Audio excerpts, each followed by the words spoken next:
Hey, my name is Henry, and I almost didn't go to that gala. I run a quiet little bookshop, I own one suit, and charity balls aren't really my world. But a friend talked me into it. That's where I saw her Isabella, the younger sister of a woman I used to love, and I hadn't laid eyes on her in almost 10 years. She crossed the room in a black gown, grabbed my arm, and whispered 4 words I wasn't ready for. And when I turned around, her husband was standing right behind us, smiling, like nothing in the world was wrong. I'm 36 and I live above the bookshop I bought with the last of my savings the year I turned 30. The store sits on a side street where the traffic is slow and the regulars know exactly which shelf holds the worn paperbacks they like. I open at 9 and close at 7. In between, I drink too much coffee and read the first chapters of books I'll never finish. It isn't a life that makes for good stories at parties, and most days I prefer it that way. Quiet suits me, the way an old coat suits a man who stopped caring what people thought of it a long time ago. I wasn't always this still. In my late 20s, I dated a woman named Sophia, and for 2 years we were the kind of couple people assumed would just end up together. She was sharp and warm, and she laughed and made the whole room feel lighter, and I loved her the way you love a season, knowing it would change, but grateful for every day of it. We ended gently, the way rare things sometimes do, with no shouting and no betrayal, just the slow, honest admission that we wanted different shapes for our lives. We stayed fond of each other after, and for a while I still showed up at her family's house for the odd Sunday dinner, because her mother fed me like I was one of her own. That was where I first knew Isabella.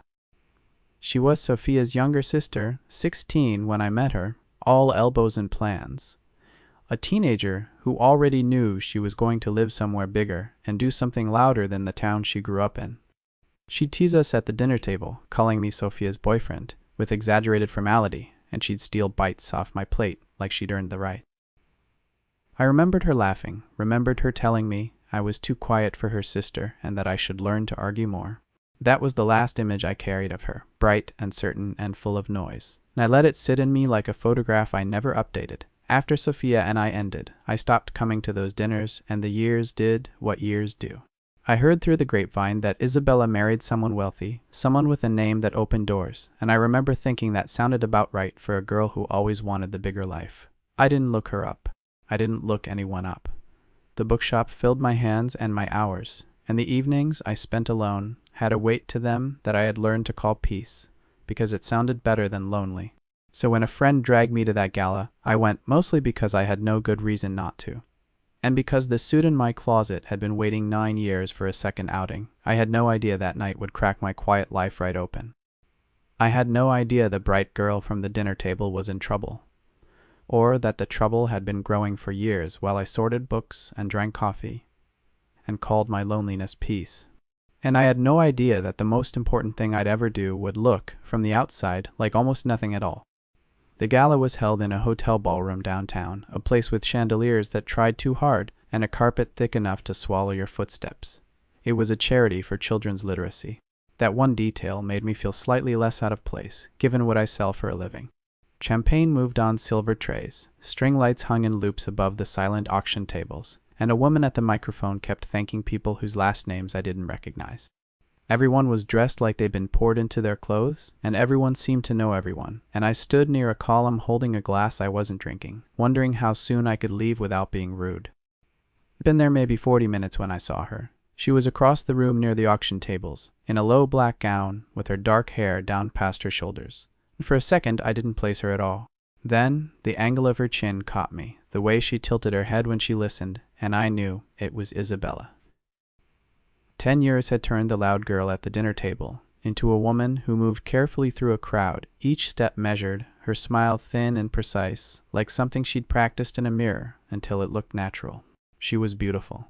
Beautiful enough to make people glance twice, but something in her face didn't match the rest of the room, a stillness behind the eyes that I couldn't name yet. A man stood beside her with his hand on the small of her back. He was tall, gray at the temples, the sort of polish that costs money and effort, and he worked the room like he owned the temperature in it. He'd shake a hand, hold it a beat too long, laugh a beat too loud, and every few seconds his fingers would press against Isabella's back, so it looked affectionate from across a room. Up close, I would learn it wasn't affection. She kept angling her shoulders away from his touch, a tiny movement, the kind you'd miss if you weren't watching for it. And I was watching because I was trying to figure out why the bright girl I remembered looked like she was holding her breath. It almost didn't go over. The version of her I carried didn't match the woman across the room, and some part of me thought it was kinder to leave the old photograph untouched. But she turned her head and caught me staring, and for half a second the practiced smile fell away, and something real broke through. Surprise, and then a flash of warmth that reached her eyes before she caught it and tucked it back. She excused herself from the man at her side and walked toward me, and I felt the strange relief of being recognized by someone who knew the version of me that existed before the bookshop and the quiet. "Henry," she said, and my name in her voice sounded older than the girl I remembered. We hugged, briefly. I felt how thin she'd gotten under the gown, how her shoulder blades pressed sharp against my hand. She pulled back and held me at arm's length, and said I looked exactly the same, which was kind and not true. I told her she looked different, and I meant it in a way I didn't have words for yet, and I watched her smile tighten around the edges, as if she'd been expecting someone to notice. We found a corner near the bar, and talked in the quick, careful way people talk when they're keeping an eye on something. She told me she lived 2 hours north, now that her husband's name was Victor, that he worked in finance and sat on a couple of boards, that they'd been married 6 years. The sentences came out rehearsed, like lines she'd been given and memorized, and I noticed she kept glancing past my shoulder toward the room. I asked if she was happy. She said of course she was, and the words came out so fast they tripped over each other, and I let them lie, because pushing would have cost me the chance to keep standing there. A waiter reached past me for a glass, and Isabella flinched, a full, small jolt that she covered by reaching for her clutch. She laughed it off, said the crowd was making her jumpy, but the flinch had nothing to do with the waiter, and we both knew it. Something in me went quiet and watchful. It was the way I go quiet when a customer comes in with a book that's been water damaged and tries to pretend it's fine. You learn to read the small tells when you spend your days around things people are trying to hide. Victor appeared at her shoulder without warning, his hand finding the small of her back again, and Isabella's whole body went still, and the stillness was no longer subtle. He smiled at me like we were old friends, called me Sophia's Henry, and asked how the bookshop was doing in a tone that made the bookshop sound like a sweet little hobby. I told him it was holding up. I watched his fingers tighten against her back, and I watched her face go smooth and empty, and I understood with a slow, cold certainty that something in this marriage was very wrong. I just didn't know yet how deep the wrong went, or how long it had been going on while I sorted books 2 hours south and called my loneliness peace. Victor excused himself to greet a donor across the room, and a moment his hand left her back. Isabella seemed to unclench by a single degree. She looked at me with an expression I can only describe as someone deciding, in the space of one breath, whether to trust a person they hadn't seen in a decade. Then she moved. She crossed the 2 steps between us, took my arm the way you'd take a railing on a steep stair, and leaned in close enough that I could smell something floral and cold in her perfume. "Take me away from here," she whispered, 4 words barely louder than breathing, and they landed in me like a stone dropped into still water. I didn't understand. Not fully. Not yet. I asked if she was okay, and she opened her mouth to give me the rehearsed answer, but the rehearsal failed her for the first time all night. Her eyes filled just for a second, and she blinked it back the way a person blinks back something they've learned they're not allowed to show. She said, "Please, Henry, just 1 word more," and the word please came out so small, it broke something in my chest. I told her we could step onto the terrace for air, that the crowd was a lot, that nobody would think twice, and I was already turning toward the doors when I felt her grip on my arm go rigid. He was already walking back. I don't know how he crossed the room that fast, whether he'd been watching from across the ballroom the whole time, whether he had some instinct for the moment she might slip. Victor materialized at her shoulder with that practiced smile, his hand finding her back again like a magnet finding metal, and he praised me for keeping his wife company while he was stuck doing business. He called me a good friend of the family, and the way he said family made it sound like a fence around a yard. Then he turned her gently by the shoulder and steered her back toward the lights and the donors and the life she wasn't allowed to leave, and I watched her face go blank as a closed door. I stood there holding 2 glasses of champagne I didn't remember picking up, and the helplessness of it sat on me like a weight. I could have followed them, could have made a scene in a ballroom, full of strangers who wrote checks bigger than my yearly revenue, could have watched Victor's polished smile crack in front of everyone he needed to impress. But a scene in that room would have cost Isabella, not him, and I knew it the way you know not to grab a drowning person too fast or they'll pull you both under. So I stepped back and let them go. I watched her go back into the orbit of his hand, and I stood at the column, with my heart hammering, and I understood for the first time that the bright girl from the dinner table wasn't living the big life she'd dreamed of. She was caged inside it, and the cage was gold, and the man holding the key had just smiled at me and called me a friend. That was the near disaster of the night. I almost lost her back into the thing that was eating her, and it taught me the first hard lesson of what came next. Charging in would have felt like courage, and it would have been cruelty dressed up as help.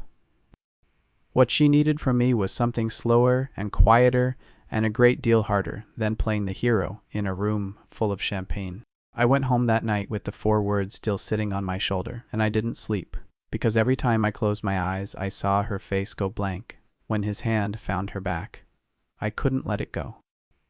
The bookshop opened the next morning, and I went through the motions, ringing up regulars and shelving new arrivals, but the 4 words kept turning over in my head like a phrase from a song I couldn't finish. By Tuesday, I did the thing I'd spent 10 years not doing, and I called Sophia. Her voice was cautious when she heard mine, the way people get careful when a name from the past resurfaces near a wound. We talked around it for a while, the weather, the years, the small changes in who we'd become, and then I told her I'd seen Isabella at the gala. The line went quiet. That silence told me everything before she said a single word. Sophia told me the marriage was bad. She told me she'd tried for years to stay close to her sister, and that Victor had slowly, patiently pulled Isabella out of reach.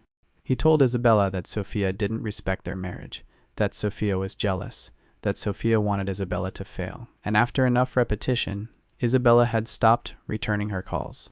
Sophia said the last time she'd seen her sister, 2 years ago, Isabella had defended Victor in his own words, while her hands shook in her lap, and Sophia had left her sister's house that night and cried the whole drive home. She told me she'd been afraid for years that something terrible was happening behind that door, and that no one could get close enough to prove it. I arranged to see Isabella, carefully, in a town halfway between us, a coffee shop on a weekday morning, where nobody would know either of our faces. She came in, looking smaller than I remembered, a coat pulled tight, her hair tied back the way you tie back hair when you don't want it noticed. We sat in a corner booth. I bought her a coffee and didn't ask anything yet, because I'd spent the days since the gala learning that asking too fast would make her recite the lines she'd been given. So I told her about the bookshop, and about the cat that had adopted my back doorway, and about the first edition I'd found in a box at an estate sale, and I let her breathe. When the story finally came, it came in pieces, the way you pull splinters out, one at a time. She told me Victor handled all the money. She didn't have a card in her own name, and she had to ask him for cash the way a child asks for an allowance. She told me he read her phone every night, that he'd made her share every password, that if a message came in from someone he didn't approve of, he'd question her about it until she stopped messaging anyone at all. She told me he'd picked the gown she wore to the gala, that he picked most of what she wore, that he'd once thrown out a dress he said made her look like she was asking for attention. And she told me, almost as an aside, that she sometimes couldn't remember whether things had happened the way she thought they had, because Victor would tell her calmly, repeatedly, that she'd said things she knew she hadn't said until the knowing itself started to bend. My whole body wanted to charge north and pull her out of that house by the hand. I wanted to drive there, knock on the door, and tell Victor exactly what kind of man he was, and the wanting was so loud it almost drowned out the part of me that knew better. Because while I sat there vibrating with the need to fix it, Isabella was already pulling back. She said it wasn't as bad as it sounded. She said Victor was just protective because he loved her, that he'd had a hard childhood, that she provoked him sometimes without meaning to. She said these things in his voice, with his rhythm. I realized with a sick clarity that the cage wasn't only made of locks and passwords and money. It was made of the story he'd told her about herself, the story that said she was the problem and he was the only one who saw it.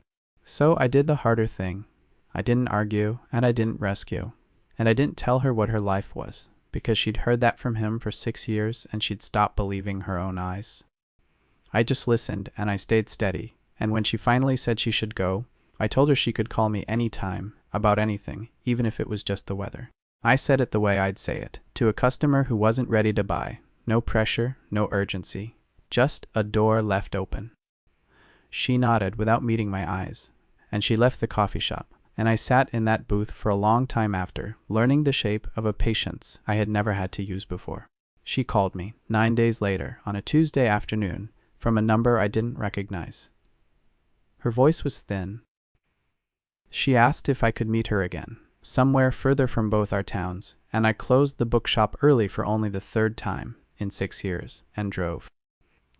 We met on a bench in a park, an hour between us, the kind of park with a pond, and old trees, and mothers pushing strollers on the path, ordinary and safe, which seemed to matter to her. She sat down with her coat buttoned to the throat, and she didn't say anything for a while, and I let the silence hold, because I'd learned that her silences were where the truth was trying to surface. When she finally spoke, she told me it hadn't started with anything she could point to. There was no slap on a wedding night, no shouting in the first year, nothing she could have told a friend and gotten a clear gasp. It started small, she said, the way rot starts small, inside a wall. He didn't like one of her friends, said the friend was a bad influence, and because he said it gently and with concern, she let the friendship go. He didn't like a dress, said it wasn't her, and because he said it like a compliment about her taste, she stopped wearing it. He worried when she was late, called to check she was safe, and because worry looks so much like love from the inside, she started calling him before she went anywhere, so he wouldn't worry. Each thing alone was nothing. Each thing alone was even sweet, if you squinted the way a man who loves you worries about you. But the things didn't stay alone, they stacked, and by the time she noticed the stack, it was taller than she was, and she couldn't see over it. He chose her clothes, her friends, her schedule, her money, her phone. Somewhere in there she'd stopped being a person with edges and become a shape he'd pressed her into. And the worst part, she said, was that she'd helped. She'd trimmed herself down to fit. When she pushed back, he'd go cold and quiet, and the love would vanish for days. So she decided the love was worth the trimming, and then she decided it so many times, she forgot she'd ever had edges at all. She told me about the teasing. He'd correct her in front of his friends, little corrections about a word she'd used, or a fact she'd gotten wrong, always with that smile that said he was just joking. She'd laugh along because not laughing made the evening worse, and then she'd spend the drive home, wondering if she really was as silly as he made her sound. She told me about the eggshells, the way she'd rehearsed sentences in her head before saying them, running each one past an imaginary version of him to check whether it would set him off. And she told me the thing that sat heaviest. That she'd almost believed she was the problem, that if she could just be better and quieter and less of whatever set him off, he'd be soft again the way he'd been at the very start. Saying it out loud did something to it. I watched her hear her own words come back to her off the air of that park, and I saw the moment they started to sound false to her. A small, confused furrow appeared between her brows, as if she'd been carrying a heavy bag for years, and only now looked down to see it was full of stones. I didn't rescue her from the seeing. I said the one true thing I had, which was that she wasn't the problem, and she never had been, and I said it plainly the way you say things that don't need decoration. Something in her face loosened, not all at once, just a thread, but a thread that had been pulled tight for 6 years, and she put her face in her hands, and she cried, the quiet kind of crying that comes when a person finally lets themselves know what they already knew. That was the turn, though neither of us named it yet. She stopped defending him that afternoon, not with anger the way you'd expect, but with a flat exhaustion that was scarier than anger, because it meant the story he told her about herself had finally stopped working. She went home that night, and she told me later that the house looked different the moment she walked in. The same furniture and the same walls, but seen clearly for the first time in years, like a fog lifting off a yard you'd been mistaking for a garden. The fog didn't lift all at once, and there were days it rolled back in, but it had cracked, and once a thing like that, cracks you can't fully uncrack it, even if you're afraid, even if you try. Victor found out the way men like Victor always find out, not because she slipped, but because he watched her. The way a man watches a wall for cracks. He'd been reading her phone for years, and somewhere in there she'd gotten careless, or maybe brave, and a message from me sat in her inbox a few hours longer than it should have. She said she came home from the store and found him at the kitchen table with her phone in front of him, like evidence in a trial, and the calm on his face was worse than any yelling could have been. He didn't raise his voice. He never raised his voice. He just asked. That level tone he used when he wanted her to feel small, who Henry was and how long she'd been sneaking around behind his back, and whether she understood how this looked.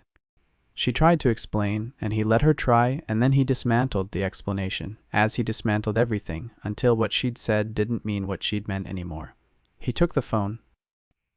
He said it was for her own good, that she clearly couldn't be trusted with it, that he'd hold on to it until she calmed down, and remembered who had given her the life she was so eager to throw away. The car keys went next.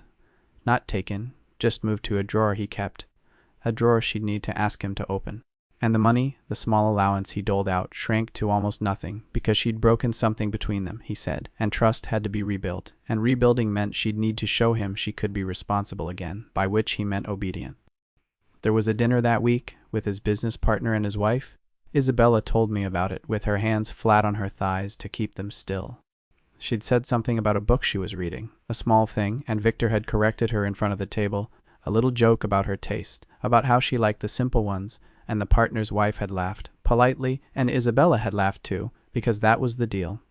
But afterward, in the car, Victor had turned to her with that smile that didn't reach his eyes and asked her why she needed to talk so much, whether she needed the attention that badly, whether she realized how she'd made him look.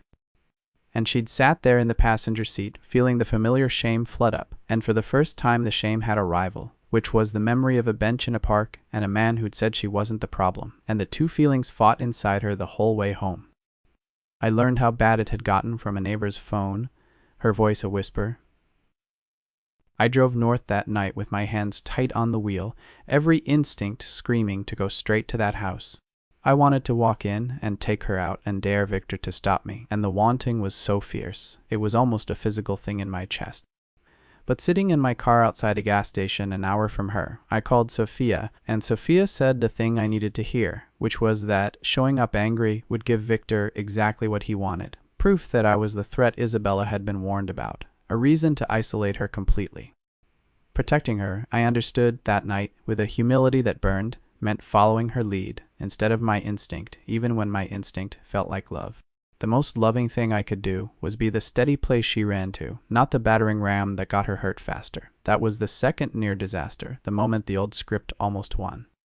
Isabella admitted later that for 2 days after Victor took the phone, she almost apologized, almost slid back into the shape he'd pressed her into, because the shape was familiar, and familiar can feel like safe even when it's killing you. What stopped her was a sentence she'd said on that park bench, the one about almost believing she was the problem, and the fact that it now sounded ridiculous to her own ears. She held onto the ridiculousness the way a person in a current holds onto a root, and she didn't apologize, and the not apologizing was the bravest small thing I've ever watched a person do from a distance through a neighbor's phone in a voice barely louder than breathing. She decided on a Thursday and told me on a Friday. Her voice on the phone was the steadiest it had been since the gala. She'd been thinking about it for weeks, she said, not in the dramatic way you see in movies. More in the quiet way a person turns a key over in a drawer until they're sure. She wasn't going to wait to be rescued, because she'd figured out, slowly, that the rescue she'd been waiting for was the thing keeping her frozen, the fantasy that someone would come and make the leaving easy. Leaving wasn't going to be easy, and nobody was going to make it so, and the only person who could walk her out that door was her, and she'd finally decided that she was worth the cost of walking. I helped with the parts that were invisible, the way a stagehand helps. I moved things where they needed to be so she could stand in the light and do the hard part. Sophia knew a lawyer, a woman who took cases like this and understood the particular architecture of a marriage that looks fine from the outside. And Isabella called her from the neighbor's phone and set the wheels turning. I found a place for her to land that wasn't my bookshop, because Victor would look for her at my bookshop first, and I refused to be the address that got her found. It was a friend of Sophia's, 2 towns over, with a spare room and a locked gate, and no reason for Victor to connect it to either of us. I drove the car that wasn't hers to a lot near the train station and left the keys where she could find them, and I told her, over and over, that the plan was hers, and I was only the hands, and I meant it even when my hands wanted to do a great deal more. The hardest part, she told me, was the documents.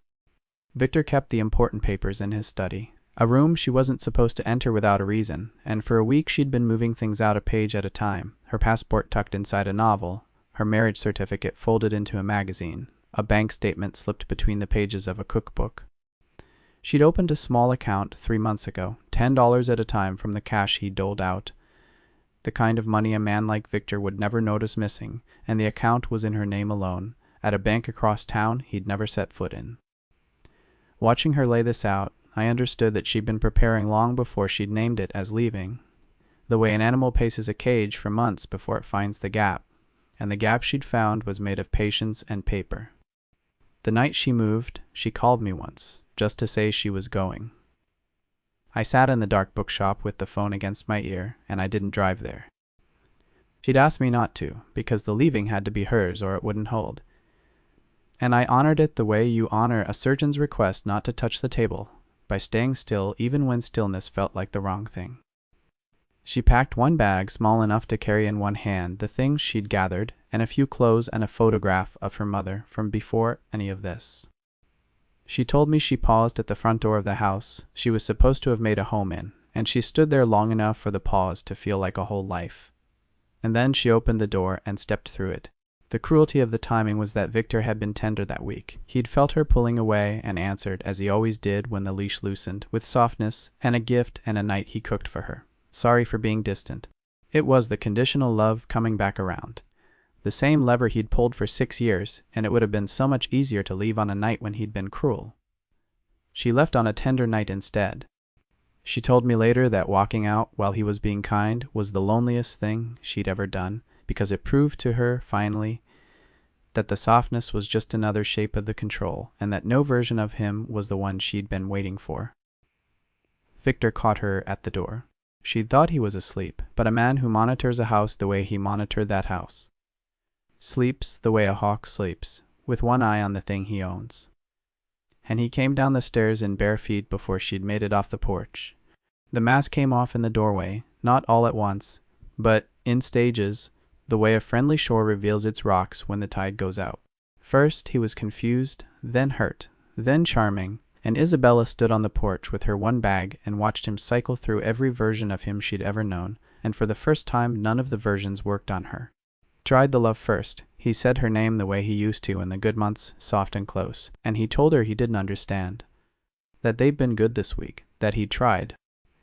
He said, after everything he'd given her, the house, the life, the name, people respected when she walked into her room, and she listened to the list and heard, for the first time, that every gift on it was also a lock.